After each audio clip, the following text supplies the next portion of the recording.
Eurodollar, cours de l'EUR-USD sur le marché des changes, ma stratégie de trading de fin d'année, argumentée sur le plan fondamental et technique.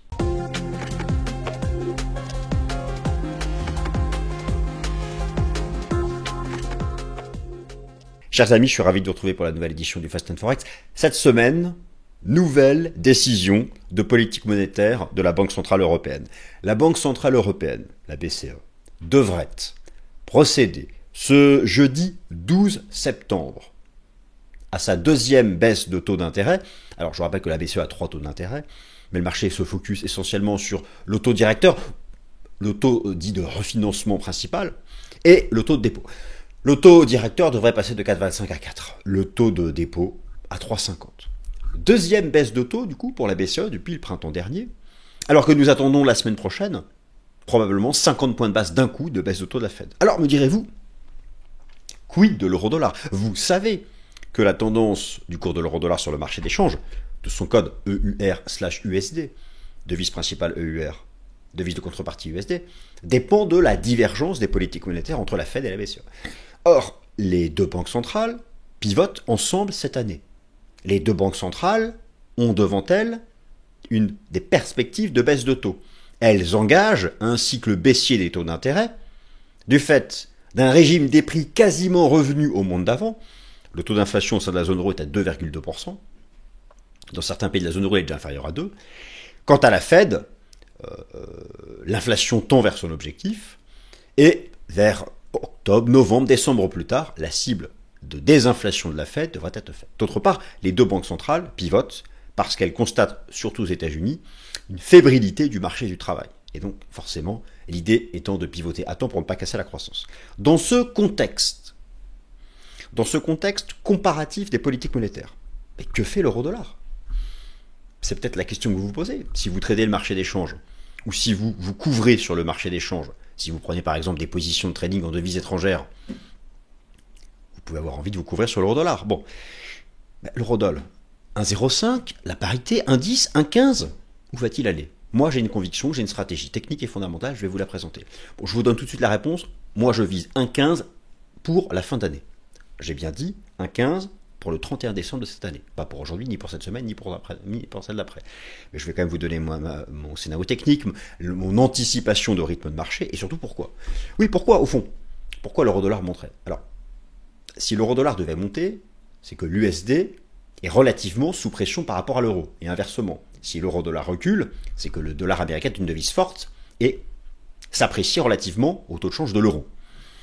Si l'euro-dollar devait monter, USD donc sous pression, EUR-USD en hausse, USD sous pression, la contrepartie sous pression, c'est que la Réserve fédérale des États-Unis serait beaucoup plus agressive dans son cycle baissier des taux d'intérêt.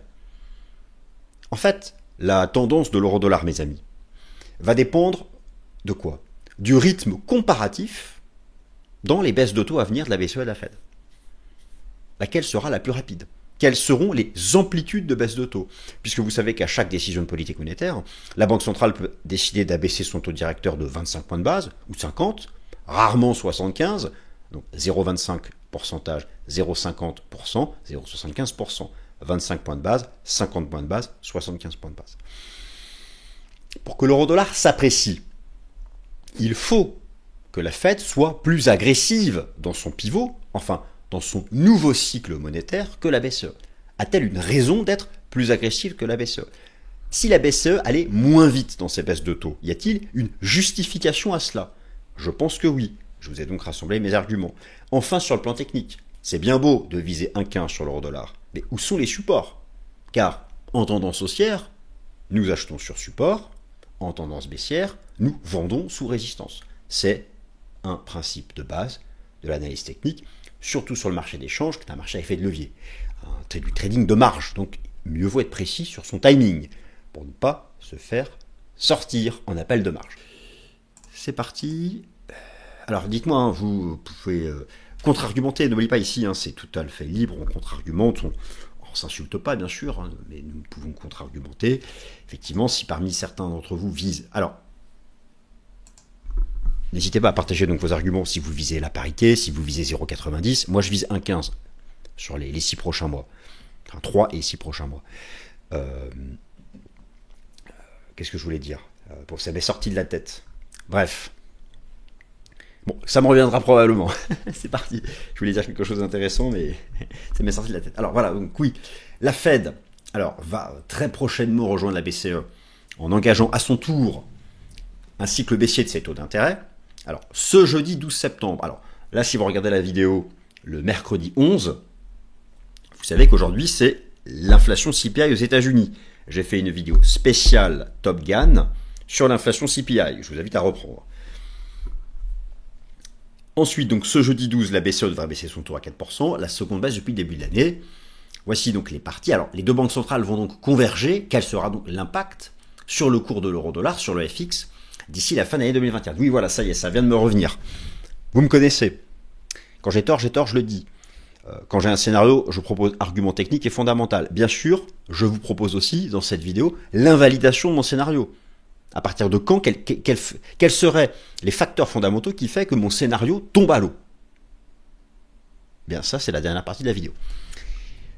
Et donc oui, donc première partie, Fed versus BCE.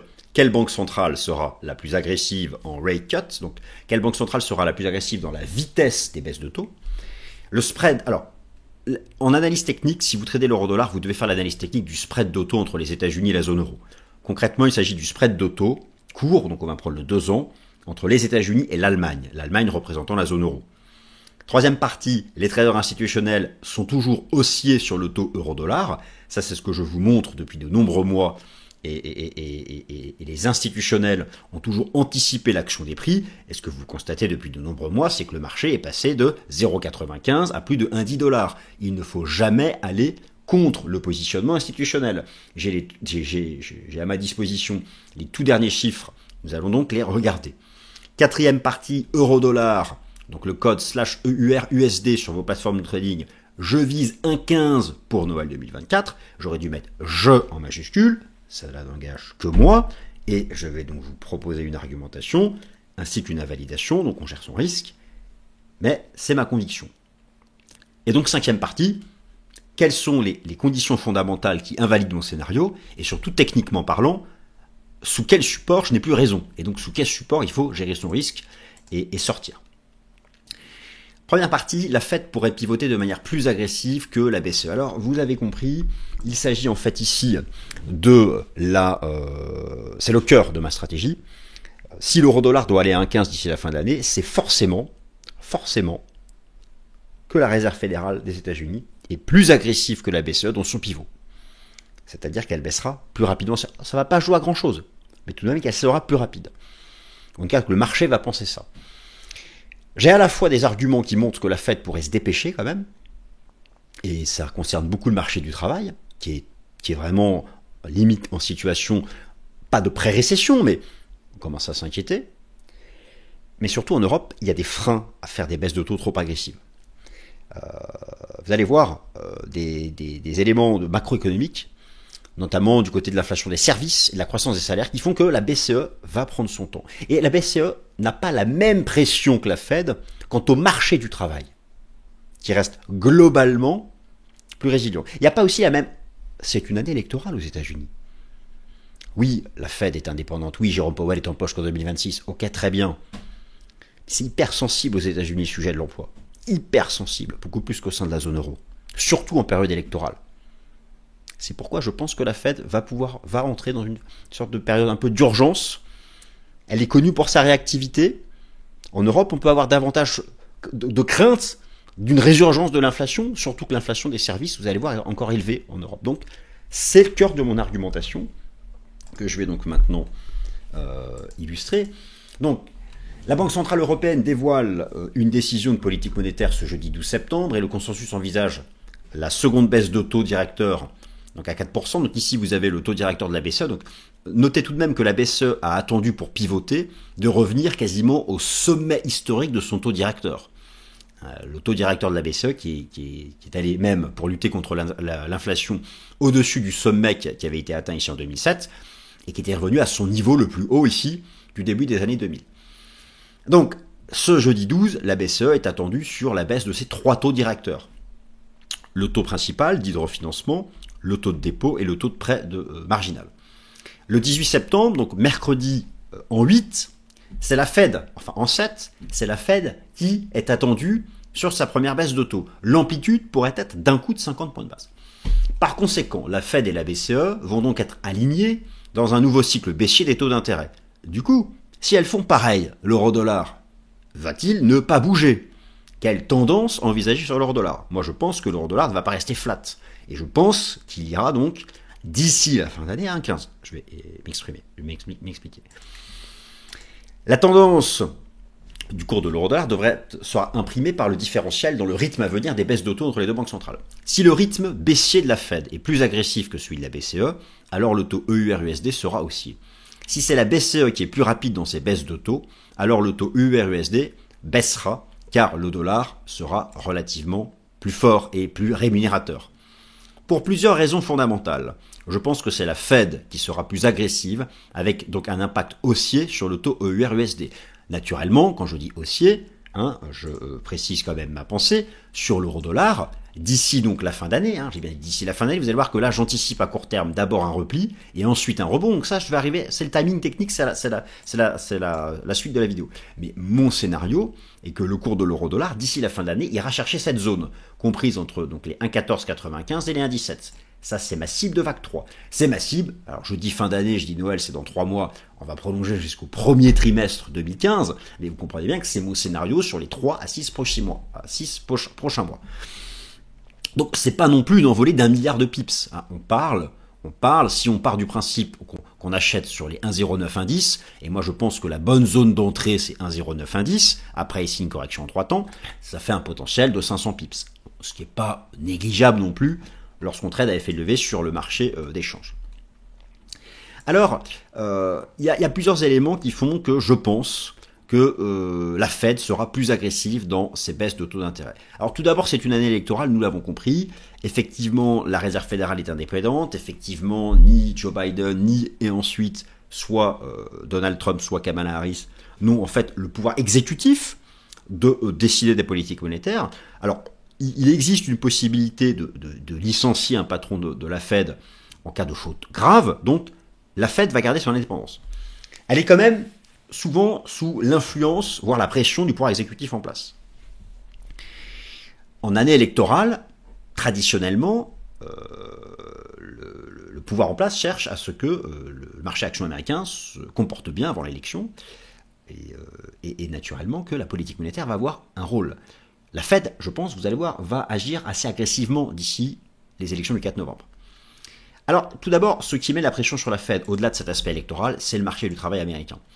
Effectivement, vous avez tous pris connaissance vendredi dernier de la mise à jour du rapport NFP aux États-Unis, avec un taux de chômage qui, on respire, est retombé à 4,2% de la population active.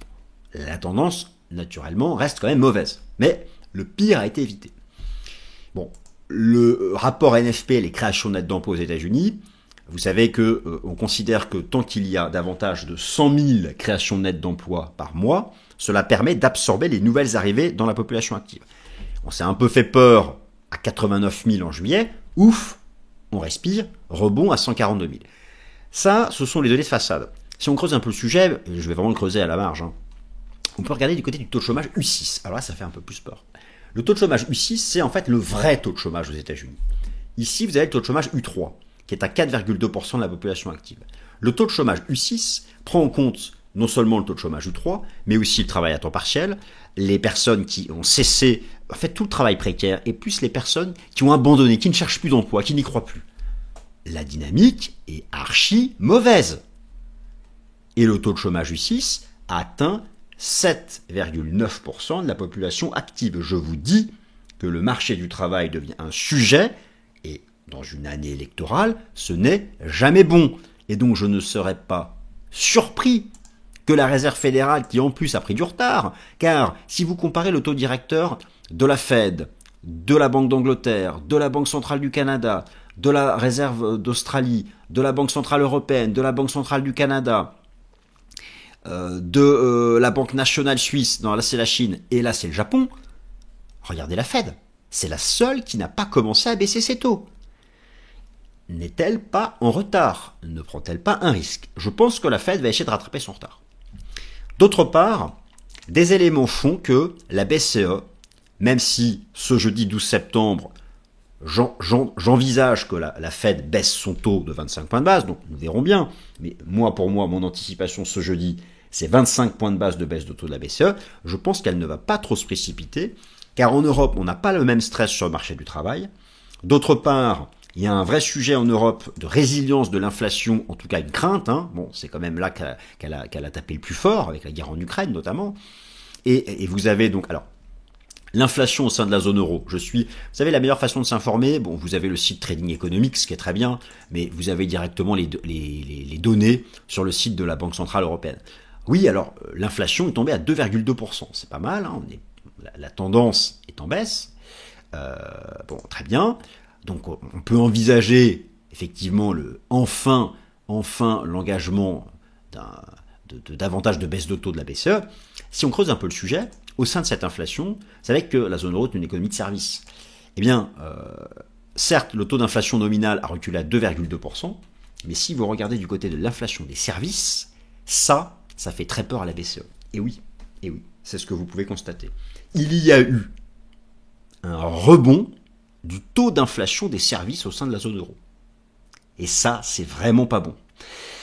Donc, alors à la fois, de manière générale, l'inflation est proche de la cible de la BCE, mais une inflation des services qui ne veut pas revenir au monde d'avant, qui est loin, c'est un stress pour la BCE, qui sera de toute façon contrainte de maintenir un certain niveau de taux d'intérêt.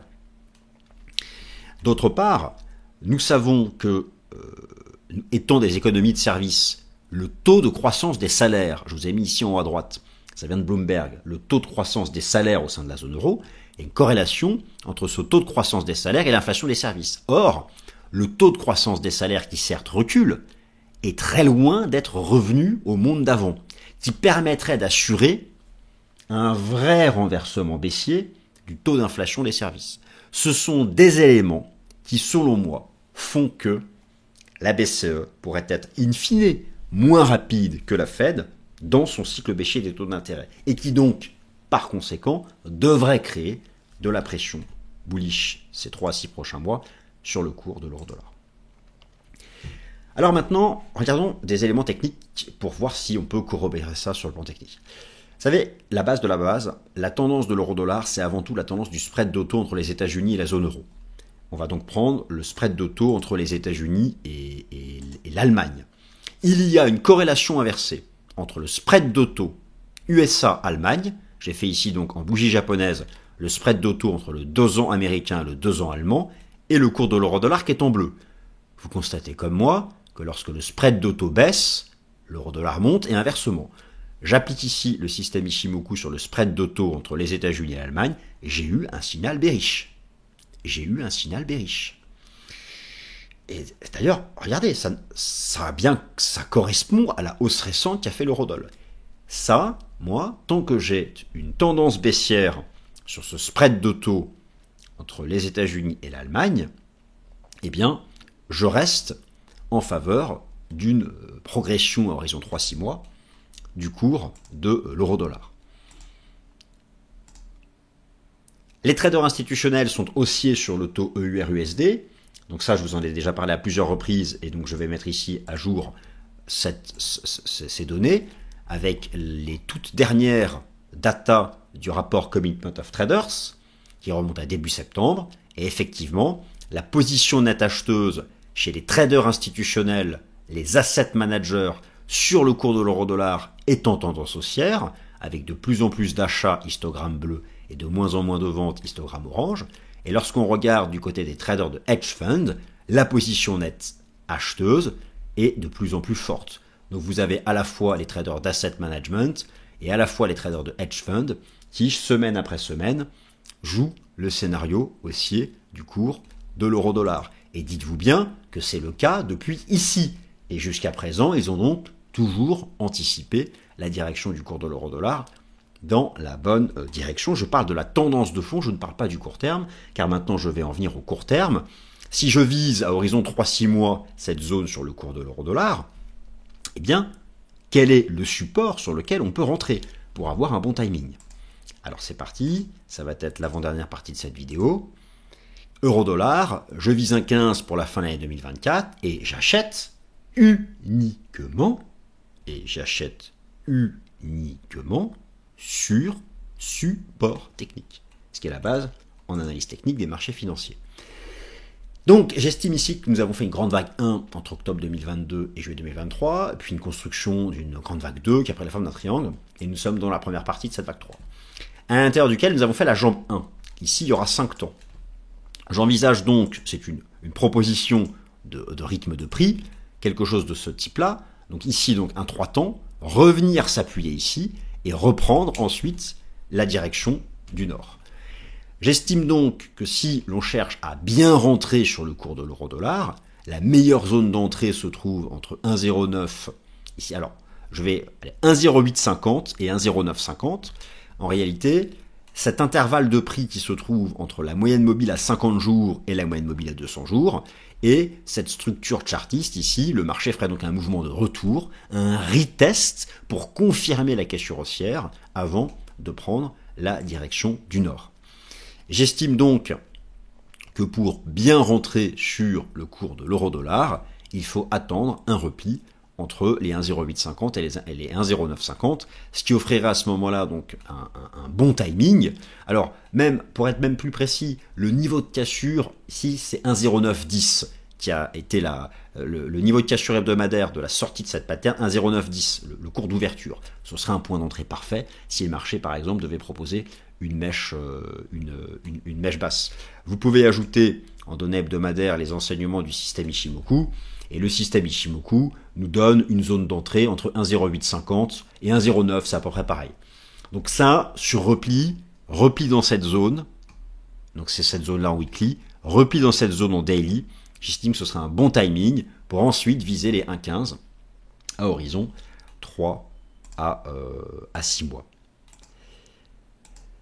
Et donc, invalidation de mon scénario, eh bien, qu'est-ce qui ferait que qu'est-ce qui ferait, décidément, je trouve pas les mots, que ce scénario soit mauvais? D'une part, il peut être mauvais parce que j'ai dit plein de bêtises. Première explication. Bon.